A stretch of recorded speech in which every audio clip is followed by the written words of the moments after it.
So hi friends, ಇಲ್ಲಿ ನಾನು ರಾತ್ರಿ ಉಳಿದಿರೋ ಅನ್ನದಿಂದ ಬೋಂಡ ಮಾಡ್ತಾ ಇದ್ದೀನಿ.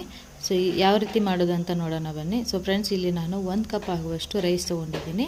ಹಾಗೆ 1 ಈರುಳ್ಳಿನ ತೊಗೊಂಡಿದ್ದೀನಿ. ಇದಾದಮೇಲೆ ಒಂದು ಸ್ವಲ್ಪ ಕರಿಬೇವು ಸೊಪ್ಪು, ಆಮೇಲೆ ಕೊತ್ತಂಬರಿ ಸೊಪ್ಪನ್ನು ತೊಗೊಂಡಿದ್ದೀನಿ. ಇದಾದಮೇಲೆ ಒಂದು ಅರ್ಧ ಸ್ಪೂನ್ ಆಗುವಷ್ಟು ಜೀರಿಗೆ, 1 ಸ್ಪೂನ್ ಆಗುವಷ್ಟು ಎಳ್ಳು, ಹಾಗೆ 2ರಿಂದ 3 ಸ್ಪೂನ್ ಆಗುವಷ್ಟು ಕಡಲೆ ಹಿಟ್ಟು ತೊಗೊಂಡಿದ್ದೀನಿ. ಆಮೇಲೆ 1 ಚಿಟಿಕೆ ಆಗುವಷ್ಟು ಅರಿಶಿನ ಪುಡಿ, ಆಮೇಲೆ 1 ಸ್ಪೂನ್ ಆಗುವಷ್ಟು ಅಚ್ಚ ಖಾರದ ಪುಡಿ ತೊಗೊಂಡಿದ್ದೀನಿ. ಇದಾದಮೇಲೆ ಒಂದು ಸ್ವಲ್ಪ ಉಪ್ಪನ್ನು ನೋಡ್ಕೊಂಡು ಹಾಕಿದ್ರಿ, ಯಾಕಂದರೆ ರೈಸ್ ಮಾಡಬೇಕಾದ್ರೆ ನೀವು ಉಪ್ಪನ್ನು ಹಾಕ್ಕೊತೀರಲ್ವ, ಸೊ ಅದಕ್ಕೆ ಉಪ್ಪನ್ನು ನೋಡ್ಕೊಂಡು ಹಾಕ್ಕೊಡ್ರಿ. ಇದಾದಮೇಲೆ ಒಂದು ಸ್ವಲ್ಪ ಸಕ್ಕರೆ ಹಾಕಿದ್ರೆ ಟೇಸ್ಟು ಚೆನ್ನಾಗಿರುತ್ತೆ, ಹಾಗೆ ಕಲರು ಚೆನ್ನಾಗಿ ಬರುತ್ತೆ ಅಂತ ಅಷ್ಟೇ.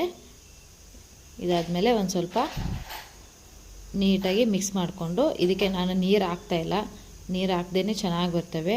ಒಂದು ಸ್ವಲ್ಪ ಇದನ್ನೆಲ್ಲ ಮಿಕ್ಸ್ ಮಾಡಿಬಿಟ್ಟು ಒಂದು 10 ನಿಮಿಷ ನೆನೆಯೋಕೆ ಇಡಬೇಕು.